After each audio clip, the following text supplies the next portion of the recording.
बिस्मिल्लाहिर्रहमानिर्रहीम। आज हम Oxford think new syllabus mathematics 8 edition उसकी बुक 2 जिसको D2 भी कहते हैं स्टार्ट करने जा रहे हैं। आज का लेक्चर शुरू करने से पहले आपसे गुजारिश है कि इस वीडियो को लाइक करें और मेरे चैनल को सब्सक्राइब करें ताकि हर आने वाला लेक्चर आप तक पहुंच सके। आज का lecture chapter number 7 direct and inverse proportion से है। एक्सरसाइज 7B उसका क्वेश्चन नंबर 9 जो है उसको स्टार्ट करते हैं। During a certain period of life of an earthworm की लाइफ के मतलब जो कहता है इट्स लेंथ L सेंटीमीटर, यानी उसकी लंबाई जो है वो L जो है वो is directly proportional to the square root of n, where n is the number of hours after its birth. ठीक है, यानी बर्थ उसकी पैदाइश के n आवर्स के बाद उसकी लेंथ जो है वो आपस में क्या है, वो डायरेक्टली प्रोपोर्शनल है। तो यहाँ हम लिखते हैं उसको, क्वेश्चन को सॉल्व करते हैं कि आपकी जो लेंथ है सेंटीमीटर में that is directly proportional to the square root of n, n is the number of hours.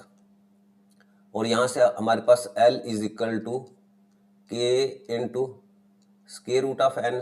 ठीक है, ये तो हो गई उनके दोनों आपकी L और आपके n के दरमियान जो है वो रिलेशन। नेक्स्ट क्या कहता है, the length of an earthworm 1 hour after its birth is 2.5 centimetre. यानी आपके पास n जो है वो 1 है और उसकी लेंथ जो है वो दी हुई है 2.5 सेंटीमीटर। तो यहाँ लिखते हैं हम L that is equal to 2.5 और उसकी जो n की वैल्यू है दैट इज इक्वल टू 1, यानी फॉर 1 आवर उसकी लेंथ जो है वो 2.5 सेंटीमीटर है। इस वैल्यू को हम जो है वो पुट करते हैं इस इक्वेशन के अंदर, तो हमारे पास वैल्यू आ जाती है 2.5 that is equal to K into n की वैल्यू क्या है 1 का स्क्वायर रूट, और यहां से आपके पास 2.5 1 का स्क्वायर रूट लें तो आपके पास 1 ही आता है। तो यहां से K की वैल्यू हमारे पास आ गई जी 2.5।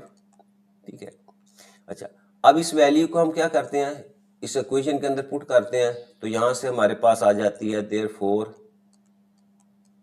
जो रिलेशन है L is equal to 2.5 into square root of n। ठीक है, इसको हम इक्वेशन 1 से रिप्रेजेंट करते हैं। ये फर्स्ट पार्ट था हमारा, वो कह रहा था कि find an equation connecting L and n, यानी L और n के दरमियान जो रिलेशन है उसकी इक्वेशन जो है वो आप फाइंड करें। तो ये हमने इक्वेशन जो है वो फाइंड कर दी। अच्छा नेक्स्ट सेकंड पार्ट में वो क्या कहता है, find the length of an earthworm 4 hours after its birth, यानी आपने लेंथ फाइंड करनी है। यहां मैं लिखता हूं L हमने फाइंड करना है, कब फाइंड करना है, जब उसकी जो टाइम है, ठीक है, वो कितना है 4 आवर्स। तो हम यहां लिखते हैं n इज इक्वल टू 4। अब ये वैल्यू जो है वो n 4 जो है वो हम पुट करते हैं इक्वेशन 1 में। तो यहां मैं लिखता हूं पुट इन इक्वेशन 1। अच्छा 1 में पुट की तो हमारे पास L की वैल्यू आ जाएगी जी L is equal to 2.5 multiply by, अच्छा n की वैल्यू लगाए वो है हमारे पास 4।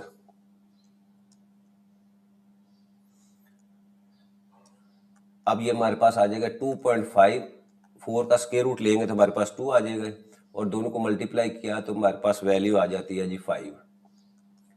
तो ये हमारे पास सेकंड पार्ट आ गया कि L की वैल्यू यहां हम लिख सकते हैं the length of the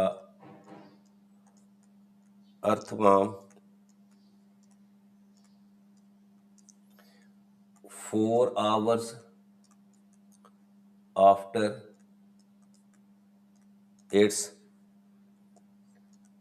birth is 5 centimetre, यानी उसकी लेंथ जो है वो आफ्टर बर्थ जो है 4 आवर जो है वो 5 सेंटीमीटर।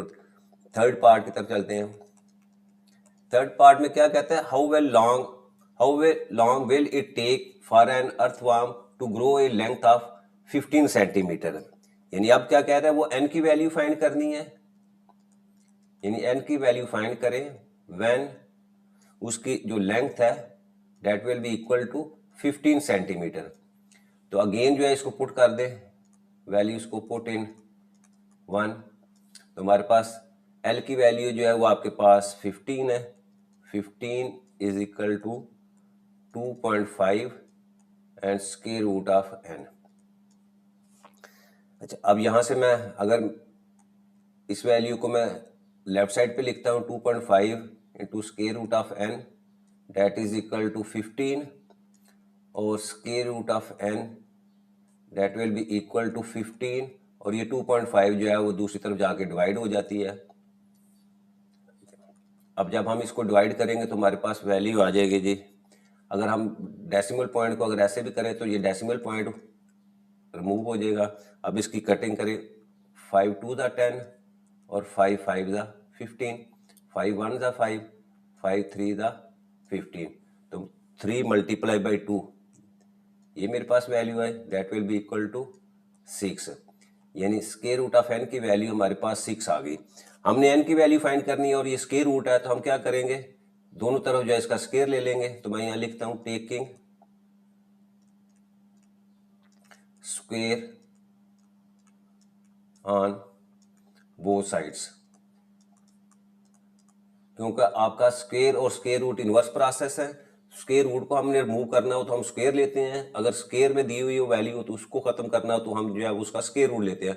तो यहाँ क्योंकि स्क्वायर रूट में वैल्यू थी n की तो हमने इसको रिमूव करना था, तो n लाने के लिए तो हमने क्या किया, दोनों तरफ जो है स्क्वायर ले लिया। तो यहाँ मेरे पास आ जाएगी square root of n, left side पे भी स्क्वायर लें और इसी तरह 6 का भी स्क्वायर लेते हैं। अब ये स्क्वायर और स्क्वायर रूट आपस में कैंसिल हो जाएंगे और n की वैल्यू जो है that will be equal to 6 6 36। तो यहाँ हम स्टेटमेंट लिखते हैं therefore it will take 36 hours for the